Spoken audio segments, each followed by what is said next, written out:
Hey y'all, listen. If this your first time connecting with me, my name is Keita. For those of you who are not new to the channel, welcome back. I'm going to start doing more story times where I'm sharing some of my experiences and insights about certain things. And so today, what prompted a story time is the experience that I just had in the sauna. So I like to spend my sauna time in meditation, reading. Oftentimes I use bibliomancy to go to a particular page in a book and kind of tap in with whatever information it is I'm needing to receive for my highest good at that moment, and allow my Ori or my higher self to really speak to me. And so today I chose to do bibliomancy from The Mastery of Love, which is a book by Don Miguel Ruiz, who is also the author of The Four Agreements. So the page that I turned to was this chapter on tracking fear and tracking love, or the track of fear and the track of love, something like that. And it talked about how we show up either from fear or from love and what that looks like. And it was really good. So I took in a few pages and then I closed the book and I put it outside the door of the sauna so that the pages wouldn't start to unbind and the glue melt on the book. And this young lady who I met her at the gym, but then I saw her when I was out bending one night at an event, and her sister, her younger sister, and I did readings for them. So ever since then, we definitely make sure we speak and catch up when we see each other in the gym, but I hadn't seen her sister in a while. So she comes in and we greet each other, and then I ask her how her sister's doing. And she said that she was doing okay, but that she had lost her job, and that she was basically approved for time off from her warehouse job. And then when she got back from the vacation, they terminated her employment because they said she had accumulated so many points from being absent. And I was like, that sounds illegal. I don't know any policy that would approve the vacation and then she be fired when she gets back from the vacation if the time off was approved. I was like, she might want to seek legal counsel. So there was another lady in there who I am familiar with because, to my understanding, she was like damn near living at the gym at one point. No judgment. People fall on hard times, do what they gotta do. So I know that that's not where I'm coming from at all. I only mentioned that because I feel like that experience of seeing her shower and charge her phone and be at the gym, y'all, when I go to the gym sometimes I'm there for hours. Seeing her have that experience and then having her tell me that she's living out of her car and that that's her experience. Like, I feel like it'll make sense once I tell y'all what she had to impart to the conversation. So she was like, I don't mean to interrupt, but was this at and she named a certain place. And she was like, no, it wasn't there. It's at this warehouse that we worked at or whatever. So she was like, well, I don't think she should sue because that could ruin her life, because they're just going to track everywhere she tries to work and railroad it, and they're going to blacklist her and this, that, and the third. And I was like, now mind you, the girl had just asked me about the book. I skipped that part. But the young lady had asked me about the book and was I enjoying it. She said Don Miguel Ruiz is one of her favorite authors, and that she was asking me questions about the content of the book. And so I explained to her that the part that I was reading was about loving coming from love or coming from fear, right? Operating from love and what that looks like, and operating from fear, what that looks like. And so when the other lady chimed in, she said, I don't think that she should sue because they're gonna blackball her, and and I was like, no, I feel like that would be her operating from fear. I said, if her sole desire, should she feel led, it would be perfectly fine for her to seek legal action. And she was like, I just feel like she should just pray about it and give it to God, and God will provide. Y'all, let me tell y'all something. The word says, the Bible that y'all so vehemently live by, that book, even it says prayer without works is dead. So when she said that, I said prayer without works is dead. I said, so I wouldn't necessarily advise that she just pray about it if that's not where her soul is leading her. If she wants to defend herself and she feels like she was fired unjustly, God is an advocate of justice. Maybe not man's justice, but definitely divine justice. And sometimes divine justice looks like putting pen to paper on a hoe. So I'm like, I just don't see the policy upholding and supporting the way they terminated her. But again, if she feels like she does not have the capacity or the resources to seek legal action, or she just don't have the desire, that's fine, but it is an option. But the other girl, and I'm only going to mention race because it plays a part in the perspectives and experiences that are presented in situations. So the lady who was like, yeah, no, don't do it, it's going to ruin your life if you sue, was white. And the person who was terminated and her sister, they're Hispanic. Me, of course, I am blackity black, right?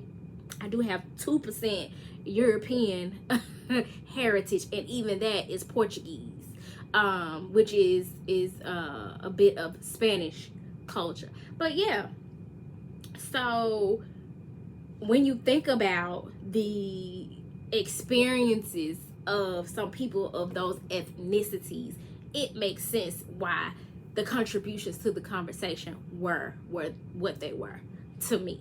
But I wanted to share this with y'all because she tries to have a bit of a back and forth with me. Now, I'm an Aries sun sign, baby. We don't mind a good old healthy argument, right? But I ain't one of them because my placement, I'm on the cusp. I'm on the Aries Pisces cusp. So that Pisces in me is like, baby, I ain't got time. I said what I said. I know for a fact that I get too emotionally involved when it comes to arguing sometimes. And so I know better than to engage too much. I know my boundary when it comes to an argument, a healthy debate, a disagreement of opinion, or whatever, right? So that was a conversation.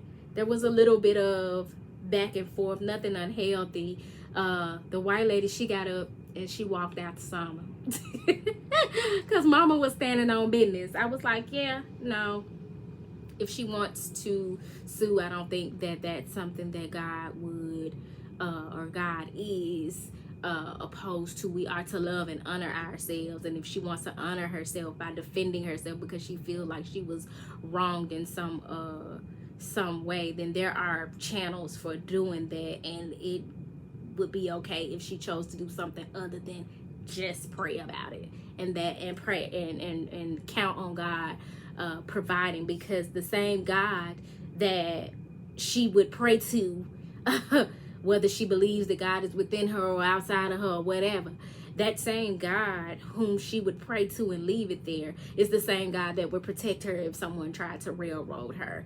And this girl is like 21 years old. Like, she has a full future ahead of her. I don't think that it's behooves us as women to condone, or as individuals, period, to condone operating from fear. And I decided that I wanted to share this video with you all so that we all can take an assessment of where in our lives we're operating from fear, that we're not making decisions based on fear, being railroaded, being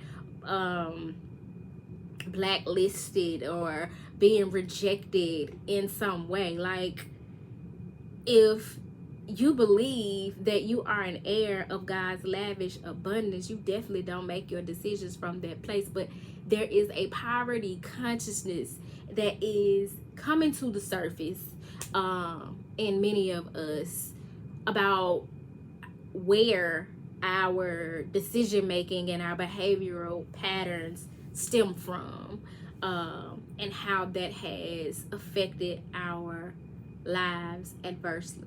And so it just behooves all of us to take that assessment, to be mindful of where we're operating from fear instead of love, especially self-love. Always know that you are the Holy Grail, and that you are to give from your overflow, that you are to love yourself first and make self-loving and self-honoring decisions, and that it's okay to stand up for yourself. As a matter of fact, it is a requirement. There's something about religion, especially Christianity, that supports being a fucking doormat. And I thought it important to speak up and out about how Christ does not require that of us. Christ flipped over tables in anger, in righteous rebellion. And so it behooves you to really develop your own relationship with Christ energy and God energy, and do your research opposed to just ingesting and embodying what you've been told and conditioned to believe about what it is to exist in your highest vibration in this world. Because me personally, in the way my throat chakra set up at this point in my journey, I can sit there and not impart my wisdom. And it wasn't me projecting my experience, but I do believe that it was the other young lady projecting some disappointment or something that happened to her, had her projecting that fear. So I have all the compassion in the world for her experience. And then me knowing that she basically was living at the gym at one point, that let me know that she has experienced poverty and is operating in this at this moment, at least from that space. I remember having a conversation with her and offering to put a few dollars on her. At my gym, we have a smoothie bar, and you could put money on your account so that when you get ready, you can buy smoothies and smoothie bowls and snacks that they have. And so when she told me her predicament, that she was living out of her car and all that, I told her, I wanted to put a few dollars on her account. That way, when she come in, she could grab her something to eat. And she gave me a fake name, not knowing that I'm intuitive and that I knew it was a fake name when it came out of her mouth. Like, I saw her body language and was able to tell she was lying. She told me her name was like Jennifer or something. And but I went and did my research anyway, just in case I was off, questioning my intuition and wanted to do what I felt compelled to do. So I go to the counter and I'm like, hey, do we have a Jennifer so-and-so in the system? Because if so, I'd like to put some money on her account. And they couldn't find her. And they let me know, like, yeah, no, that's not her name. I guess she didn't want me to blow up her spot, or she didn't want to accept my help. Either way, that's fine. I didn't take it personal. But for those of us who have struggled with poverty consciousness, it is time to call that shit out. It is time to be mindful of where it shows up in our lives and our decision making and how we operate from fear. It is time to recognize and realize where we project that shit onto other people and try to tell them what they can and cannot do and how they should show up. I have had so many experiences, especially living the sovereign life that I live, being in touch and in tune with what it is that I enjoy doing on my journey and what my purpose and passion is. So many people have lifted me up and encouraged me, but there are also people who don't understand it and they project their economic fears on to me about my lifestyle. And I have to stand rooted and grounded and sovereign and love for self, and also that knowing that me and God already done discussed this. It's already, the plan is unfolding. And so I understand that you have some adverse opinions, but your adverse opinion is your projection. Like Candace Dillard Bassett, my girl from the Real Housewives of Potomac, says, you're projecting your fear onto me. And so it's just important that we know the difference from when other people are coming from a place of fear or a place of love, and when we're operating from fear and or from love. And you can't do both. You can't do both. You might be well intentioned and come from fear, but that good intentions is not love. So I definitely advise that you all get that book, The Mastery of Love by Don Miguel Ruiz. I've been in and out of that book for a minute, and today I was definitely in it. And it was awesome how the Spirit sent that experience to help me to integrate what I learned from reading the book to what happened shortly thereafter, just within minutes, in the sauna. So I hope this message found y'all well, honey. If it didn't find you well, I hope that it leaves you well. If you'd like to leave your experiences or your commentary down in the comment section, you're more than welcome to, as long as you keep it respectful.